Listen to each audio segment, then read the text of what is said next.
What's up, everybody? Hope you guys are all doing well. Thanks for tuning into another edition of Everything Aquarium. Today, we're going to be talking about essentials in the aquarium hobby and things that you should have right next to your tank right now. Without further ado, let's get right into the video. It's going to be another short style video where we just get straight into the action and no rambling on forever. So, anyways, here it is, guys. Hope you enjoy. Like I said, essentials in the fish room, things that you need to have on standby, ready to go as soon as possible. What I mean by that is things such as an air pump, an extra air pump right here. I have one in the box, brand new, never opened. I actually just bought this at my local fish store, pet store.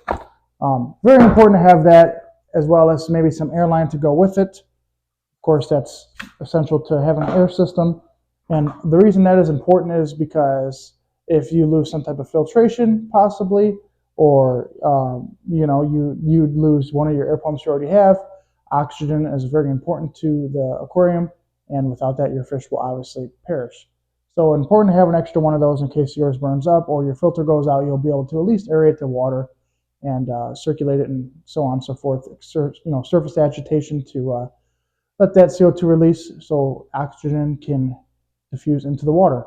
The less CO2 you have, the more oxygen you have, is the idea, right? That's what you want to stick with. Another thing to have in the hobby, or in your aquarium room, whatever you want to call it, is an extra heater. This is a 300-watt heater that I also just picked up from my fish store.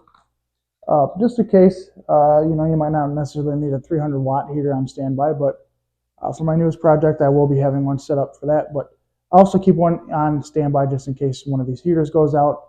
The fish will obviously freeze, and it won't be very beneficial for them to be frozen. So always good to have an extra one of those. Other things I like to have on standby, which this should just be a given, is some type of water conditioner. Obviously, for water changes, you need to be able to dechlorinate that water as fast as possible when you're changing water in a stressful situation, whether it may be an ammonia spike or you get hot water, your heater fails with cold, and you got cold water, you need to heat it back up real quick. You could add some of that.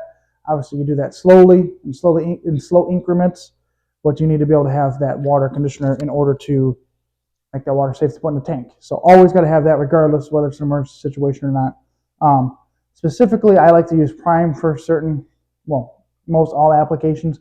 I bought this specifically for the fish that came in beat up because it protects their fins and helps rebuild them. But Prime is great because it will also detoxify heavy metals and nitrites, nitrate, ammonia, all that stuff. So you can dose that by itself in a tank that has an ammonia spike in order to kind of detoxify that ammonia mildly and bring it down to a safer range.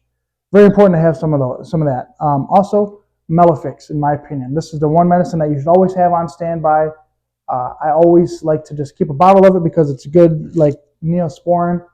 I learned that from KG Tropicals, actually. So it's the Neosporin of the fish tank hobby, aquarium hobby, whatever. And it can cure a lot of different things, and it's good to treat new fish when you bring them into your aquarium hobby or into your fish room, like I do. Put them in this tank and just let it be and treat them. Good to have some of that on standby as well. Another thing is obviously extra fish food. I can't tell you how many times where I've ran out of fish food, and luckily I've had another one saved up that I had stored and ready to open up and go right away. I don't feed my fish every single day like a lot of people do. I do intermittent fasting, which helps promote their immune system and help grow them out properly rather than just bloat them and power feed or whatever you call it. A lot of people like to do that. So I like to keep it as natural as possible. Fish, especially predator fish, don't eat every single day in the wild, and if they do, good for them. But I try to keep it as natural as possible, if that makes sense. And food, obviously, you got to have that on standby, ready to go at any time. Something could spill, you could spoil something, and maybe your fish store doesn't open up for a couple of days or whatever, so on and so forth. Good to have that on standby. Personally, I like to have on standby is some type of water pump, utility pump, in order to, either drain a tank or refill a tank quickly in case possibly, your air filter, your air pump fails. You can also use that to circulate. There's multiple reasons to have one of those on standby. Not necessarily always to do just a water change, but just to move water from one tank to another. Whatever it may be, it does not hurt to have an extra one. Obviously, there's a bunch of other miscellaneous things we can get into when talking about essentials in the aquarium room, such as test strips, stuff like that. But those are kind of givens. I just wanted to, go out of the way and make a video that not everybody, about things that not everybody thinks about that you might not have in the fish room on any given day. And that, like I said, most of that stuff is like I said, it comes down to the heater, the air pump, the medication, and maybe the water conditioner. Most of the time, people will have that in the fish room, of course, and obviously fish food. You want to have some of that as well. Also, another thing I can mention when it comes to having extras, if you have extra money, of course, is an extra tank. I have an extra 10-gallon empty over there, which I recently just started doing, just in case one of these cracks or something were to happen. I can move fish to another area without having to either make room in another tank or so on and so forth. It just makes life easier. Plus, to have this whole area up top up here to put another 2 tanks, 2 tents can fit up here, no problem. So I have the room for it. I have the air capacity for it. If I were to go get another fish from a fish store right now, I have lots of extra cycled media. Oh, that's another thing. Cycled media, seeded media, you can never not have enough of it. I've preached this up and down for years and years on my channel here. Number one most important thing to have in your fish room, obviously besides the essentials we've already talked about, is seeded, cycled, ready to go media. If the tank crashes and you have nothing ready to go, chances are you're going to lose your fish tank and probably crash it. Good to always have that. Probably one of the most important things, like I just said, if not the most important thing to have on standby is cycled media ready to go. Also, it's awesome because if I want to put that 10-gallon together right now, I can. I could take one of those bags and throw in that 10-gallon, and that tank with water in it is ready to go. Throw a couple plants in there, whatever it might be.